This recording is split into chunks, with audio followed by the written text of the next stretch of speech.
হালকা বেগুনি টাইপের এই ফুলগুলো হয়। ফুলগুলো কিন্তু একগিব লম্বা হয়ে থাকে, অরিজিনাল প্রজাতি যেটা। আসসালামু আলাইকুম রহমতুল্লাহ। আমি মোহাম্মদ তরিকুল ইসলাম, নাটোর জেলার ঔষধি গ্রাম থেকে বলছি। আমাদের এটা ঔষধি গ্রাম কারণ আমরা সকল প্রকার ভেষজ উদ্ভিদ চাষ করি। বিরল থেকে বিরল ভেষজ উদ্ভিদ কিন্তু আমাদের কালেকশনে রয়েছে। আজকে যে গাছটা নিয়ে কথা বলার চেষ্টা করবো, অনেকে আইডিয়া করেছেন যে ধুতরা গাছ। আমার সামনেই দেখতে পাচ্ছেন, এই যে এখানেও কিন্তু আমরা প্রচুর পরিমাণে ধুতরাটা চাষ করেছি। এই যে ধুতরার কিন্তু এখানে ফুল ফল দুইটাই রয়েছে। আমি যদি একটু ভিতরে এখানে বিস্তারিত ভালোভাবে দেখানোর চেষ্টা করি, যে এই যে ধুতরার ফলগুলো হয়েছে, এই ধুতরার ফলটা কিন্তু অত্যন্ত কার্যকরী এবং ভালো গ্রেডের এই ধুতরার গাছগুলো কিন্তু রয়েছে। এই ধুতরাটা কিন্তু অত্যন্ত কার্যকরী মানবদেহের জন্য। অনেকে মনে করে যে এই ধুতরার ফলটা কিন্তু বিষাক্ত, এটা কিন্তু ব্যবহার করলে মানুষ পাগল হয়ে যেতে পারে। কথাটা কিন্তু সত্য। এই ধুতরা গাছের কবিরাজি চিকিৎসা না জানলে কিন্তু এই গাছটা কিন্তু ওইভাবে ব্যবহার করা সম্ভব না। এর জন্য আমি প্রথমেই ভিডিও শুরুতেই রিকমেন্ড করব যে অভিজ্ঞ কবিরাজ ছাড়া এই ধুতরা গাছটা কিন্তু কখনো ব্যবহার করবেন না। ধুতরার কিন্তু কয়েকটা প্রজাতি রয়েছে, সাদা জাত এবং কালো জাত। আমার এই দুইটা প্রজাতি কিন্তু সবচেয়ে বেশি কার্যকরী। তা আমাদের কাছে যেটা রয়েছে সাদা এবং কালো দুইটা রয়েছে। এই দুইটা জাতের মধ্যে কালোটা কিন্তু একটু বেশি কার্যকরী। আমাদের যে ভিডিওটার মাধ্যমে যেটা দেখানোর চেষ্টা করেছি, এটা কিন্তু কালো জাতের ধুতরা। আমি যদি একটু পিছনে দেখানোর চেষ্টা করি, গাছটা একটু যদি ভালো করে দেখাই তাহলে বুঝতে আপনাদের সুবিধা হবে। এই গাছটা কিন্তু মিডিয়াম সাইজের হয়ে থাকে। এই যে আমি যেমনটা দেখানোর চেষ্টা করছি, মিডিয়াম সাইজের। এই যে প্রথমে এই ফুলের কলিগুলো আসে, ফুল থেকে কিন্তু এই যে হালকা বেগুনি টাইপের এই ফুলগুলো হয়। ফুলগুলো কিন্তু একগিব লম্বা হয়ে থাকে, অরিজিনাল প্রজাতি যেটা।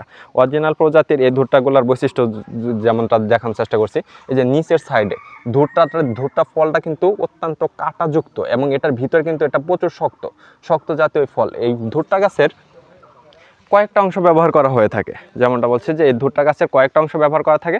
সবচেয়ে বেশি ব্যবহার করা হয়ে থাকে এই গাছের শিকড়, এবং দ্বিতীয়ত যেটা ব্যবহার করা হয়ে থাকে এই গাছের ফলটাকে। তো এই আমি ছোট করে যদি একটু বলার চেষ্টা করি, এই গাছটার শিকড় এবং ফলকে কীভাবে মানে কোন কাজে ব্যবহার করা হয়ে থাকে।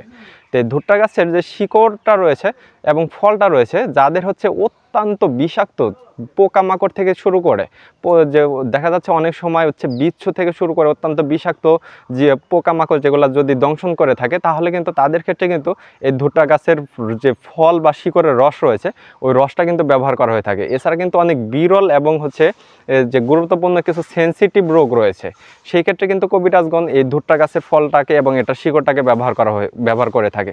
তো আমি ভিডিওটা এই কারণে করতেছি, অনেকে দেখা যাচ্ছে যে প্রবলেমগুলোর ফেস করেন, অনেক কবিরাজের কাছে যেয়ে থাকেন, তারা কিন্তু এই ধুতরা গাছের ফলটা কিন্তু জোগাড় করে দিতে বলে। এই ধুতরা গাছের ফলটা কিন্তু এই কালো প্রজাতিটা কিন্তু তেমন কোথাও পাওয়া যায় না।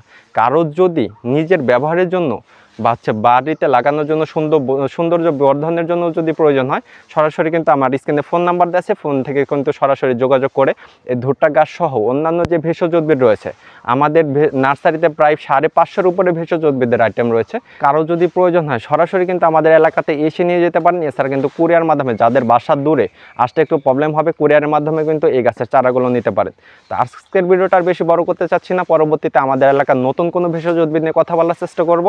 আর ভিডিও শেষের দিকে একটা ছোট্ট রিকোয়েস্ট থাকবে, যে ভেষজ উদ্ভিদ সম্পর্কিত ভিডিওগুলো যদি ভালো লাগে তাহলে অবশ্যই আমার চ্যানেলটা সাবস্ক্রাইব করে পাশে থাকবেন। আর চেষ্টা করবেন যে ভিডিওগুলো শেয়ার করার জন্য, কারণ আমার চ্যানেলটা ছোট, কিন্তু আমি হচ্ছে যে উদ্ভিদগুলো দেখানোর চেষ্টা করি, এই উদ্ভিদগুলো কিন্তু সত্যি মানুষের অত্যন্ত মানে প্রয়োজনীয় একটি ভেষজ উদ্ভিদ। তো কারো যদি আপনার ভিডিওর শেয়ারের মাধ্যমে যদি কারো একটু উপকার হয়ে থাকে, তাহলে কিন্তু এটা কিন্তু ভালো কিছু হতে পারে। তো আজকের ভিডিওটা আর বড় করতে চাচ্ছি না। পরবর্তীতে আমাদের এলাকার নতুন কোনো ভেষজ উদ্ভিদ নিয়ে কথা বলার চেষ্টা করব। আসসালামু আলাইকুম।